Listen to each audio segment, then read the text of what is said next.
Monsieur Augustin Katanga, bonjour. Bonjour, Monsieur Platini Tchimpumpu. Vous êtes engagé en politique de la République démocratique du Congo depuis 1983 au sein du parti lumumbiste unifié. Vous avez été conseiller politique et diplomatique des premiers ministres Antoine Gizenga et Adolphe Muzitu de 2007 à 2012, couvrant ainsi tout un mandat électoral de 5 ans. Vous avez traversé les régimes politiques de Mobutu en passant par Kabila père et fils jusqu'à ici avec Félix Antoine Tshisekedi Tshilombo. Vous êtes actuellement consultant politique, économique et diplomatique. Pourriez-vous nous donner votre lecture de l'évolution de la politique étrangère de la République démocratique du Congo? Merci pour votre question, Monsieur Tchimpumpu. Mais je vais ouvrir une petite parenthèse pour dire que j'ai commencé quand même à m'intéresser à la politique de mon pays alors que je venais d'accéder en première candidature à l'INBTP. L'INBTP, c'est l'Institut national du bâtiment et des travaux publics. C'était en 1982. Oui, ce que vous dites est vrai. J'ai commencé ma carrière politique au sein du Parti lumumbiste unifié, ici en France, parce que l'IBTP fermait et je ne pouvais plus continuer mes études au Congo. Je suis venu en France. Votre question nous pousse à remonter le temps. Je vais être très bref. La politique étrangère du Congo.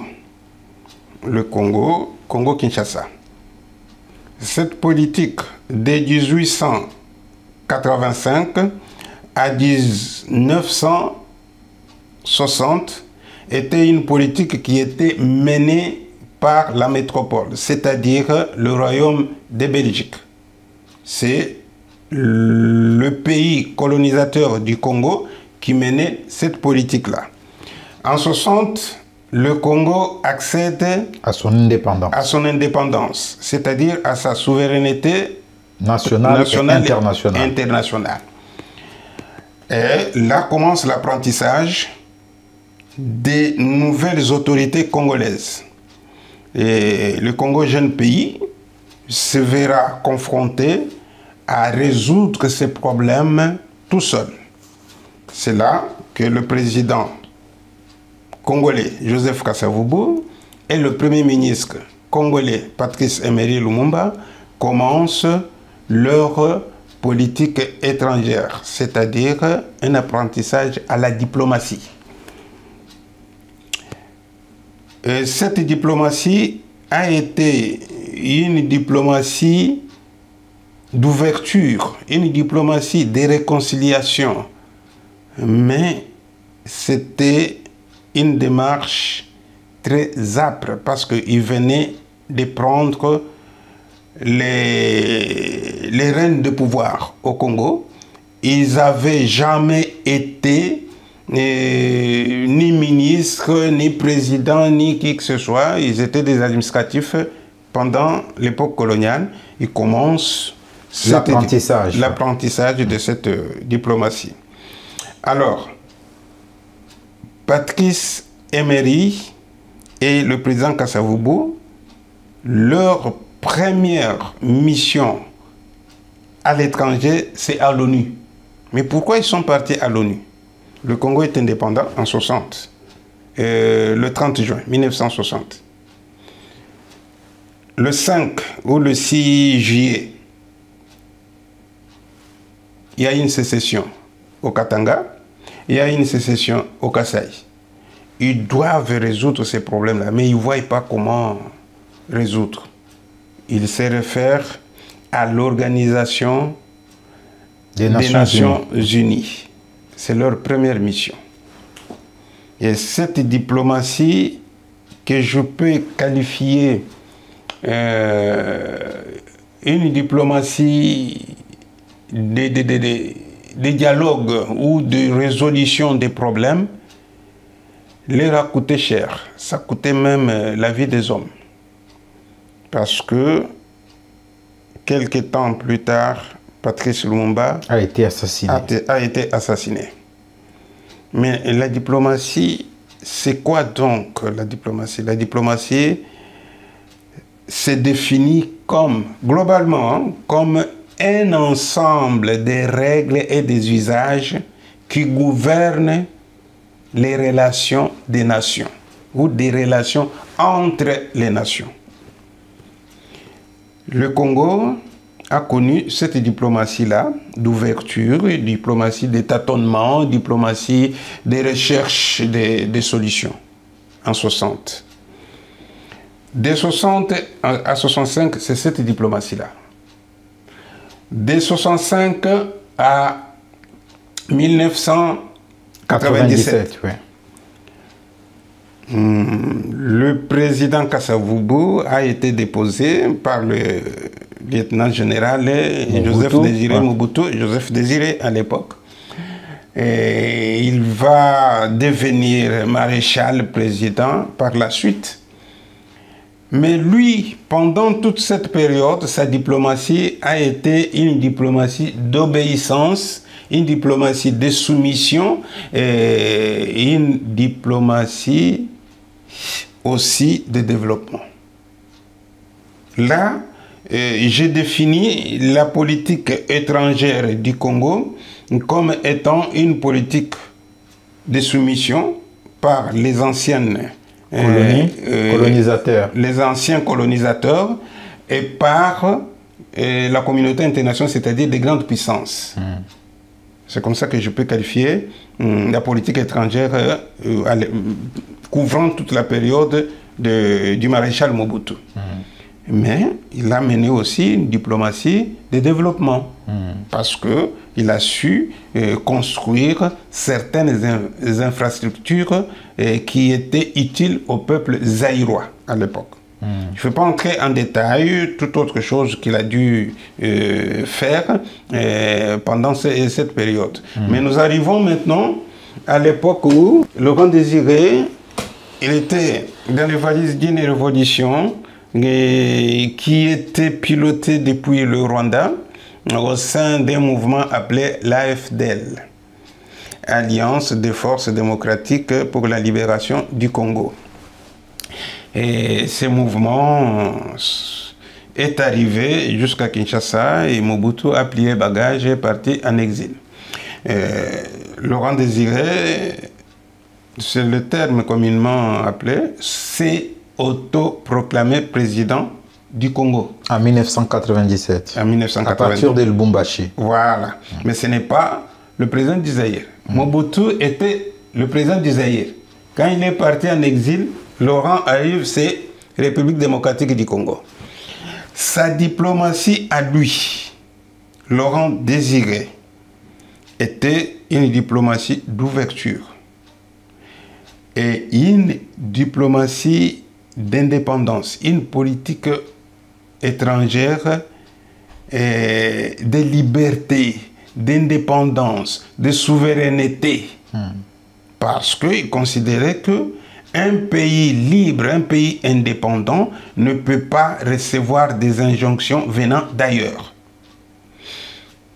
Ça lui a coûté sa vie. Quelques temps plus tard, Laurent Désiré a été assassiné. Et c'est lui qu'on a appelé son fils, l'a succédé. Si bien que nous n'étions pas dans un royaume ou dans une monarchie. Son fils a pris le pouvoir. La raison en était que pour éviter un bain de sang du peuple congolais, pour calmer tout le monde, qu'on mette son fils au pouvoir. C'est ce que fit fait. Son fils a commencé une diplomatie que je peux qualifier aussi d'obéissance. Une diplomatie d'obéissance, j'ajouterai aussi des soumissions. Une diplomatie de soumission, mais aussi une vision qui était celle de reconstruire le Congo et refonder le Congo sur des bonnes bases. Mais cette politique, cette vision, il n'a pas appliqué. Ça n'a pas marché. Pendant 18 ans, c'était le tâtonnement. C'était le tâtonnement. L'essai. On essayait toujours, perpétuellement, et les choses n'avançaient pas. On est tombé dans une politique que j'ai appelée, moi, une politique d'impunité.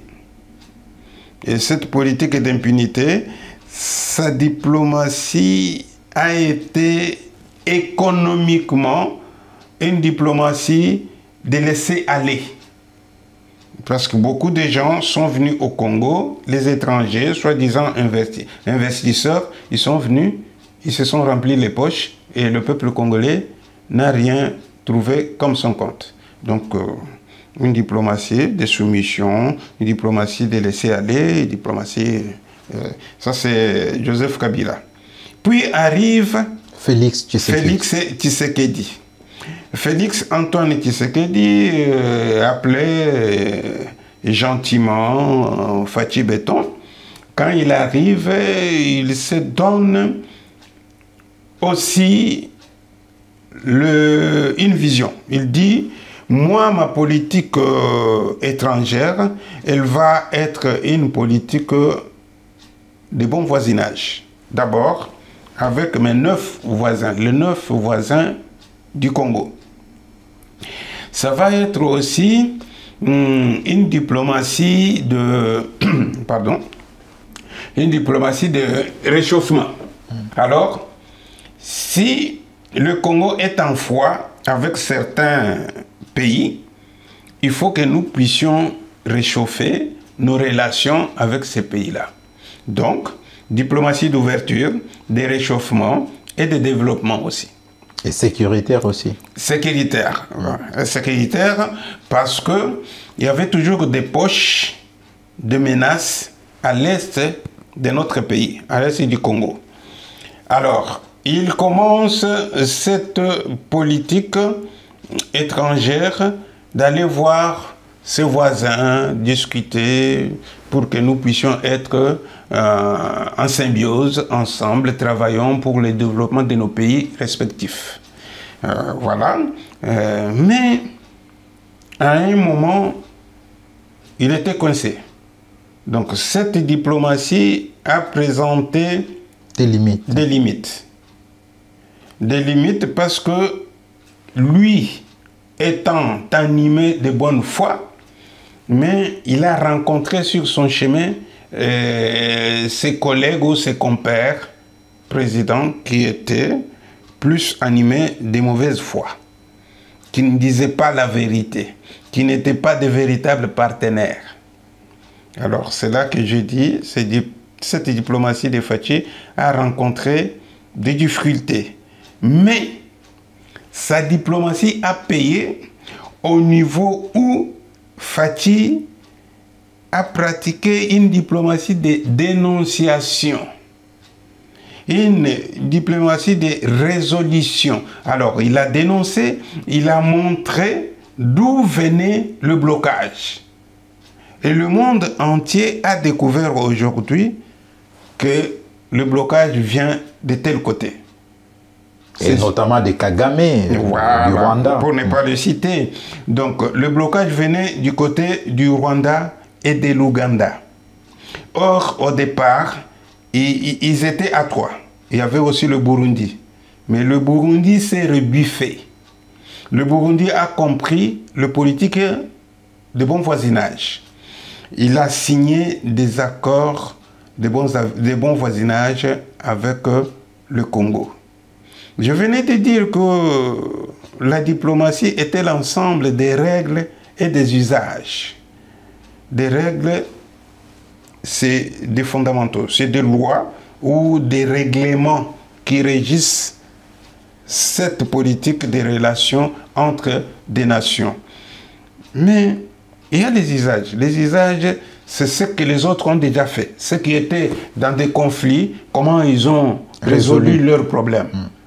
On se réfère à ces choses-là, d'où il y a des conventions, d'où il y a des négociations ou des dialogues entre les États. Mais les États comme Rwanda, les États du Rwanda et de l'Ouganda n'ont pas une politique assez claire par rapport à la diplomatie menée par Fachi. Ce qui était derrière ces pays-là, si bien qu'ils ont compris le message de Fachi, mais ils continuaient toujours à soutenir ces deux pays-là pour piller l'Est, pour piller les minéraux du sous-sol du Congo. Mais à chaque fois que le Congo ou le président congolais s'est rendu à l'Assemblée nationale des Nations Unies, il dénonçait toujours. Notre ambassadeur qui est à l'ONU dénonçait toujours. Nos ambassadeurs dans des pays ou dans des pays qu'on appelle des grandes puissances, comme à Washington, comme en France, comme en Belgique, comme dans d'autres pays, dénonçaient toujours. La communauté internationale a fini par saisir le message du Congo. Mais comment la communauté internationale peut finir à saisir le message du Congo au moment, vous l'avez dit tout à l'heure, que non, les Rwandais et l'Ouganda sont soutenus par cette même communauté internationale, mais qui n'est pas une communauté internationale qui est normalement de pays occidentaux. Comment elle peut arriver, cette communauté internationale, à saisir le message alors qu'elle est elle-même instigatrice de ce qui se passe actuellement en République démocratique du Congo? La communauté internationale n'a pas de visage. C'est tous ces pays des grandes puissances, c'est tous ces pays qui dirigent les multinationales.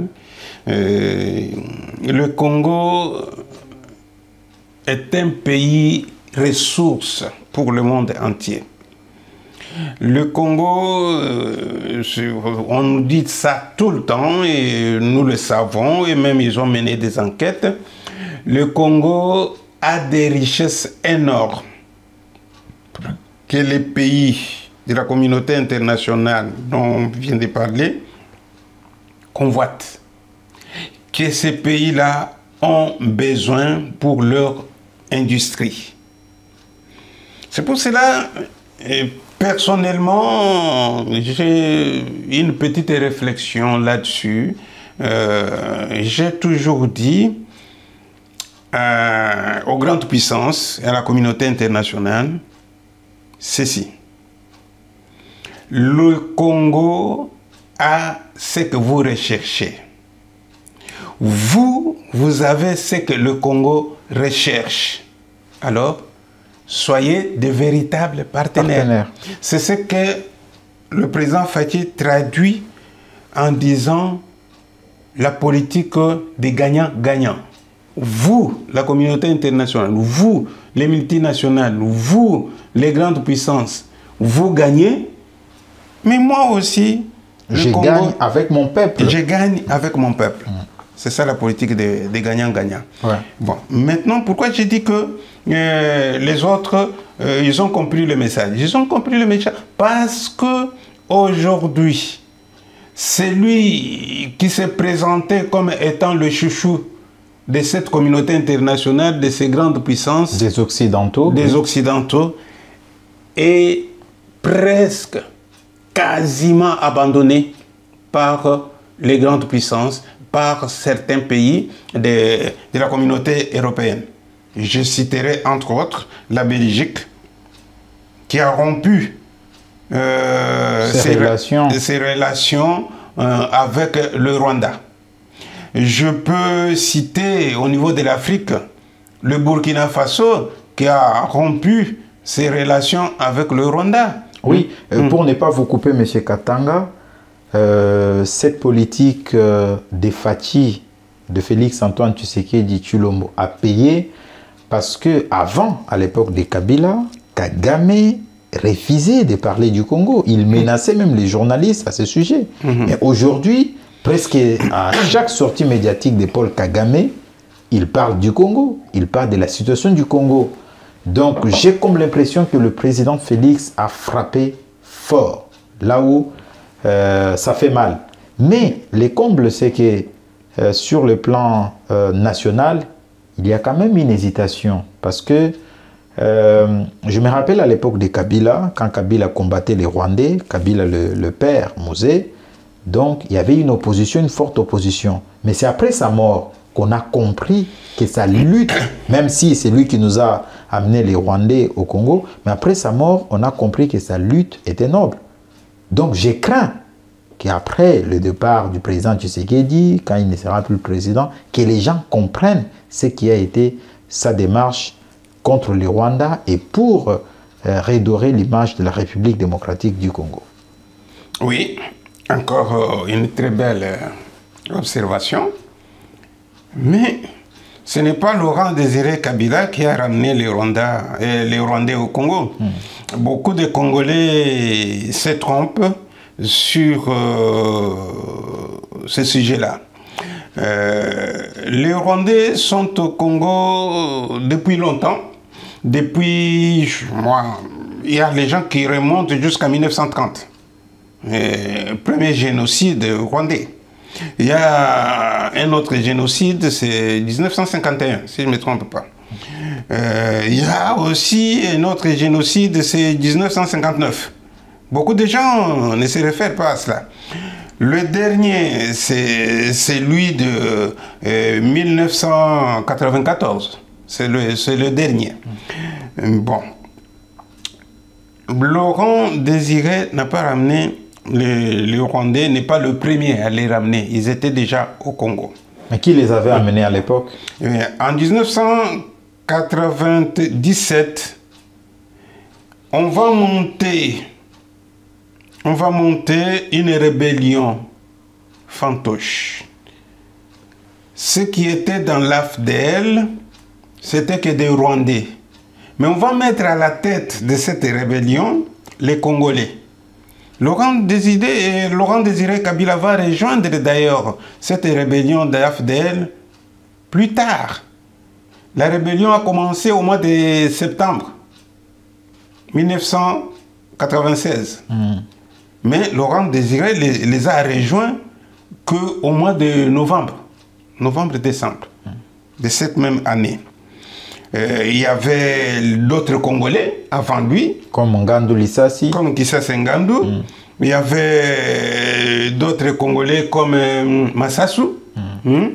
Massassou, bien sûr, qu'il a un parent congolais et un autre parent rwandais. Il y a d'autres Congolais qui sont venus rejoindre le mouvement. Mais si on prend les ténors de l'AFDL, le secrétaire général de ces mouvements, c'était Deo Gracias Bugera, les Rwandais. Il y avait les autres comme Moïse Nyarugabo. Il y avait Deo Gracias... il y avait Azarias Rubewa. Monsieur Katanga, cette question va nous mener à une autre qui est très importante parce que dernièrement, le président Tshisekedi a fait des révélations très graves concernant l'ancien président Joseph Kabila pour son implication dans une rébellion. Et il a dit, je cite, que c'est Kabila qui est le véritable patron de l'AFC de Corneille Nangaa. Avant de revenir sur ce que vous êtes en train de dire tout à l'heure, suivons d'abord cette séquence et on va y revenir après. D'accord. Merci. Joseph Kabila, n'en parlons pas. Lui, il a carrément boycotté les élections et prépare une insurrection parce que l'AFC, c'est lui. Alors, M. Katanga, là, on vient de suivre le président Tshisekedi lors de son passage sur les antennes de Top Congo à Bruxelles, où il tient des révélations très graves concernant l'ancien président de la République démocratique du Congo, Joseph Kabila Kabange, qu'il serait le véritable patron de l'AFC de Corneille Nangaa. On s'était arrêté avant de suivre cette petite séquence sur la politique étrangère de Joseph Kabila.